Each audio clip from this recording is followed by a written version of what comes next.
होता है। तो स्पॉटलाइट कंसंट्रेशन हो आपकी कि इस वक्त मैं अदालत में सिर्फ ये केस आर्गू कर रहा हूँ। क्यों कि इंसानी जहन के बारे में साइंसदान कहते हैं, डॉक्टर्स कहते हैं, रिसर्च जो करते हैं कहते हैं कि हमारा जहन इतना ज़हीन है या एक कंप्यूटर की तरह है जो 1 सेकेंड में पता नहीं कितनी दफ़ा जंप करता है, 1 मिनट में कितनी दफ़ा जंप करता है। कभी को घर की बात सोच रहा है, कभी ट्रैफिक की बात सोच रहा है, कभी केस की बात सोच रहा है, कभी किसी दोस्त की बात, तो वो जंप करता रहता है मुख्तलिफ ख्यालात पे। उसको पकड़ के फिर फोकस करना इस चीज़ पे कि इस वक्त मैं अदालत में अपना केस आर्गू कर रहा हूँ। तो अपने जहन को आप बार बार खींच के वहाँ, इसलिए कि अगर आपकी तवज्जो कहीं और चली जाएगी तो आप पूरी एतमाद से, पूरे तरीके से आप अपना केस जज के सामने नहीं रख सकते। तो इर्तकाज़े तवज्जो इसको कहते हैं कि आपकी पूरी तवज्जो अपने केस की तरफ, भूल जाएं कि पीछे बैठे लोग आपको देख रहे, नहीं, सिर्फ अपने जज को देखना है, उसके चेहरे के एक्सप्रेशंस को देखना है कि वो आपके उस पॉइंट से मुतमिन हो रहा है या नहीं हो रहा। तो ये कंसंट्रेशन की जब आप ये प्रैक्टिस करेंगे तब ये पता चले। आपने तरतीब दिया है यार मेरा सबसे अच्छा पॉइंट तो ये है, जज ने आपके उस पॉइंट पे आपको लिफ्ट ही नहीं कराई, तो कहें कि अच्छा, तो फिर उसके बाद आप दूसरा पॉइंट ले लें। लाजमी नहीं कि आपने उसी तरतीब से अपने पॉइंट्स या ग्राउंड्स करने हैं जिस तरतीब से आपने एक दिन पहले दफ्तर में बैठ के लिखे, नहीं। आप देख रहे हैं कि नहीं आ रहा तो आप 7वें नंबर वाला पॉइंट पहले ले लें, उस पर अगर जज क्लिक कर गया तो कहें कि भाई इससे रिलेटेड पॉइंट्स को फिर पहले लें।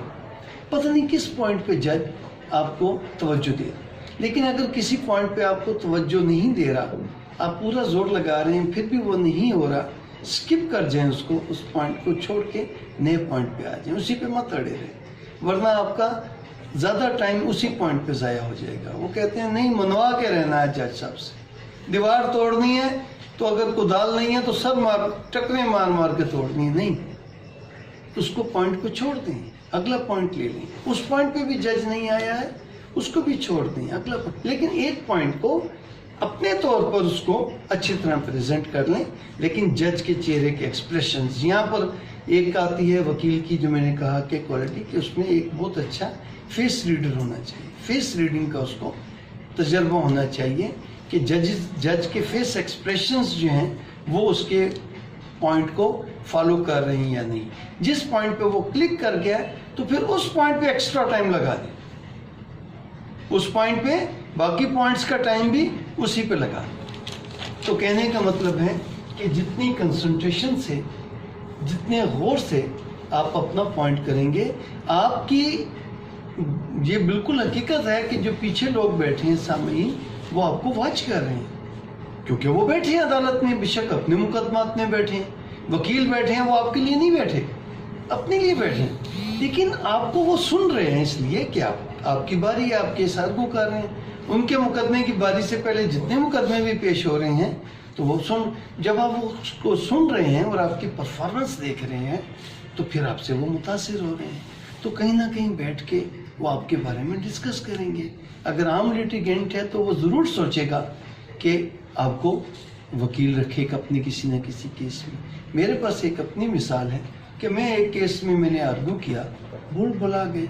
मेरे पास को 1 महीने के बाद एक क्लाइंट आया मेरे पास, उसने कहा जी आपको मैंने वकील रखना है। मैंने कहा जी मोस्ट वेलकम, कागज़ लिए, कागज़ को गज़ लिए, केस बुक कर लिया, फीस दी। तो जब जाने लगा तो उसने मुझे कहा कि साहब आपने मुझसे ये नहीं पूछा कि मैं किस रेफरेंस से आपके पास आया हूँ। तो मैंने कहा यार मैं समझा किसी न किसी रेफरेंस से तो आए होंगे, बगैर रेफरेंस के तो आप पहली दफ़ा आए हैं, आप पहले मेरे क्लाइंट नहीं रहे। तो कहता आप मुझे भूल गए। मैंने कहा यार मैं याद नहीं रखता हूँ, लेकिन आप मेरे क्लाइंट नहीं रहे, नहीं तो मुझे आप जा। कहता नहीं मैं आपका क्लाइंट नहीं था, आप मेरे खिलाफ पेश हुए थे, आपने मेरी जमानत खारिज करवाई थी और पुलिस ने मुझे अदालत में गिरफ्तार कर लिया था। तो मैंने कहा यार फिर तो आपको मेरे पास। कहता नहीं, उस दिन मैंने सोचा था आपने जिस तरीके से मेरे खिलाफ केस पेश किया था ना अपने मुद्दई का, और मेरी जमानत खारिज हुई थी, तो उस दिन मैंने सोचा कि कभी मेरा कोई मुकदमा हुआ कोई भी तो मैं आपको वकील रखूंगा। तो मैं इसलिए आया हूँ, आपकी कोर्ट की परफॉर्मेंस जो थी उस दिन की, आपने केस में मेहनत की थी, चेंज जाएगी कि मेरे खिलाफ ही हो गया कि, लेकिन कहने का मतलब है कि हर वक्त सारे क्लाइंट्स इस हवाले से नहीं आते, और वो शायद वो भी ना आए, लेकिन आपको खुद इत्मीनान होता है। सेल्फ सेटिस्फेक्शन सबसे बड़ी बात है कि मैंने अपना केस पूरी मेहनत के साथ, पूरी तवज्जो के साथ अदालत के सामने पेश कर दिया है। और उसके बाद एक जुमला याद रखें कि अपना केस पूरी ईमानदारी से, पूरी मेहनत से, पूरी तवज्जो से अदालत के सामने पेश कर दें, और उसके बाद अपने क्लाइंट से कहें कि मैंने अपना फ़र्ज अदा कर दिया, अब रब जाने या जज जाने। इसलिए कि अब अल्लाह के हाथ में है फैसले या जज के, जज ने भी अल्लाह के हुक्म भी करने हैं। तो कहने का मतलब कि आपके बिहाफ पे जो है वो कोई कमी ना रहे। लेकिन यहाँ एक बात और है, क्या कोई भी शख्स 100% डिलीवर कर सकता है? नो, 100% बड़े से बड़े वकील भी नहीं करते, बाज़ बहुत कोई पॉइंट स्किप कर जाता है। लेकिन अगर आपने 99% दे दिया, 95% दे दिया, तो समझें आपने इब्तदाई स्टेज में अपना हक अदा कर दिया। इसलिए कि 100% बड़े से बड़ा वकील भी बाज़ औक़ात नहीं दे पाता, स्किप कर जाते हैं। वो कहते हैं, वो भी बड़े वकील वक्त के साथ साथ इतना तजर्बा हो जाता है, तो वो ये कहते हैं कि यार इतने बड़े पॉइंट्स पे जब जज ने नहीं गौर से सुना, नहीं लिफ्ट कराई, तो ये छोटे मोटे पॉइंट्स पे क्या थे। लेकिन वो अपने हिसाब से वो फिर इतने मशहूर हैं कि वो केस लूज भी कर जाएं तो उनकी वकालत पे फ़र्क नहीं पड़ता। लेकिन इब्तदाई वकालत में अगर कोई वकील अपना केस लूज कर जाए तो उसका बहुत बुरा असर। अगर वो जीत जाए केस अपनी मेहनत से, परफॉर्मेंस से, तो उसको तो बहुत मल्टीप्लाई हो जाता है। और अगर वो लूज कर जाए तो नेगेटिव बेशक ना हो, लेकिन वो थोड़ा सा डिस्करेज ज़रूर होता है। लेकिन केस लूज करने पे कभी मायूस ना हो, डिस्करेज ना हो। दो वजूहत। नंबर एक कि आपने तो अपना 110% दिया, अब आगे जज साहब की मर्जी है, आगे उसके केस का मुकद्दर है। अगले केस में अगर आप डिसहार्ड होंगे तो अगले केस की तैयारी पूरी डिवोशन से नहीं कर पाएंगे। तो इसलिए जब ये केस ख़त्म हो जाए, जीत जाएं या हार जाएं, तो फिर उसको सर पे सवार ना करें जीत को, और हार को दिल से ना लगाएं।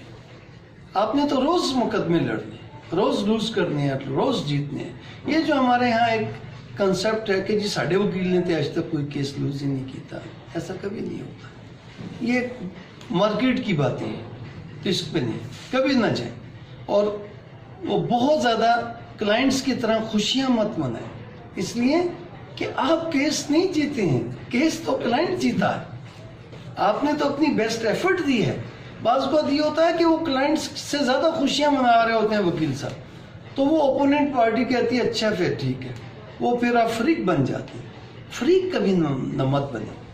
अब रोस्ट्रम पे आप अपने पूरे आर्गूमेंट्स दें और पूरे आप अपनी तवानाई से दें। जैसे ही रोस्ट्रम से हटें तो आप एक नॉर्मल वकील बन जाए।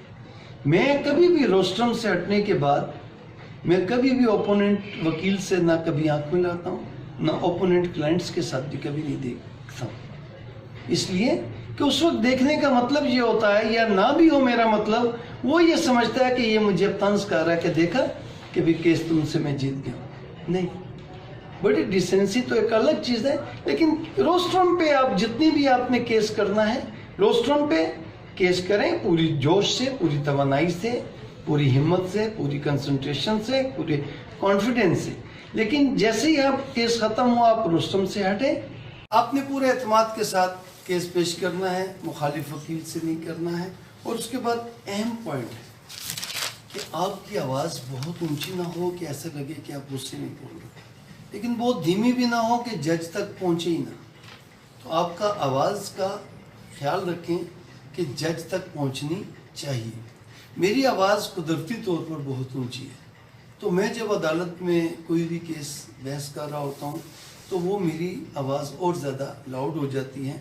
और बाज़ वक्त वो मुझे बाद में बताते हैं जूनियर्स या दोस्त कि यार वो दरवाजे पे रश लग गया था कि पता नहीं वकील साहब की कोई लड़ाई हो गई है, क्या हो गया, इतने ज़ोर से ऊंचे ऊंचे बोल रहे। तो वो कहने का मतलब है कि मैं बहुत ख़ुद को कंट्रोल करता हूँ, लेकिन बाज़ औक़ात हो जाता है। लेकिन फिर वापस आप अपने आप को लाएँ कि बहुत ऐसा ना बोलें कि जज को समझ ही ना आए। जज को जब समझ ही नहीं आएगी, अधूरी समझ आएगी, अधूरा जब सुनेंगे ही पूरा नहीं तो समझ में क्या आएगा। तो अपनी आवाज़ थोड़ी सी, अगर आपकी हल्की आवाज़ है तो थोड़ी सी ऊंची रखें, लेकिन अगर ऊंची है तो फिर दरमियानी रखें कि इतनी ऊंची ना हो कि लगे कि आप गुस्से में अब जो है वो मुखातिब हो। दूसरी बात ये कि अदालत के आदाब का ख्याल रखें, मतलब आपके वही रवैये पे कि आपके रवैये से किसी को शिकायत ना हो। मारूज़ात की आपकी जो ग्राउंड्स की तरतीब है वो मैंने आपको बता दी कि आप अपने हिसाब से शुरू करें, लेकिन देखें कि अगर जज साहब जिस पॉइंट पे आपको रिस्पांस दे रहे हो तो उसको ज़रा डिटेल कर दें। और उसके बाद अदालत अगर आपसे कोई सवाल करती है तो पहले अदालत के बात का जवाब दें। ये नहीं कि जी पहले मेरी बहस सुन लो फिर थोड़ी गल का जवाब बाद इस तरह नहीं। पहले जज ने अगर कोई सवाल किया है तो उसको बड़ा अब ये आपका इम्तिहान होता है कि क्या जवाब दें। नई वकालत में तो आप उसका अपने जो केस तैयार किया है उसके मुताबिक जवाब दें।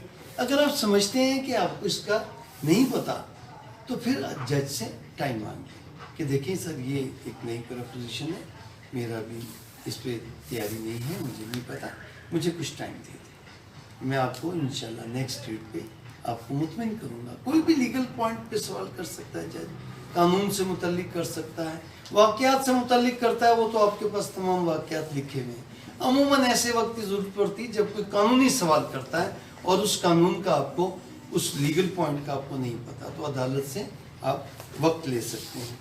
और उसके बाद फिर सबसे आखिर में कि आप अपने केस को मुकम्मल तरीके से जब कंक्लूड कर लें, आप समझें कि कंक्लूड कर लें, तो फिर आप अपने नोट को एक नज़र तायराना डालें कि कोई पॉइंट रह तो नहीं गया। क्यों कि जोश में, एक्साइटमेंट में, नयापन में आप अपने तौर पे तो आपने 10 पॉइंट तैयार किए थे, अब आप 7 पॉइंट्स आपने इतनी डिटेल से डिस्कस कर लिए हैं कि 3 पॉइंट आपके जहन से अब रह गए। तो तायराना नज़र जब आप अपने पेज पे डालेंगे तो आपको याद आ जाएगा, हाँ यार ये एक पॉइंट ये भी था, ये रह गया। सो ताकि कोई चीज़ रह ना जाए। जैसे जब आप कोई एग्ज़ाम में पेपर लिखते हैं तो आखिर में पूरा पेपर लिखने के बाद फिर आप उसकी शुरू से फिर दोबारा देखते हैं कि यार किसी में कोई पॉइंट रह तो नहीं गया। तो इसी तरह मुकम्मल बहस करने के बाद फिर आप देखें कि कोई पॉइंट रह तो नहीं गया। फिर पॉइंट सारे अदालत में पेश करने के बाद फिर रब जाने या जज जाने।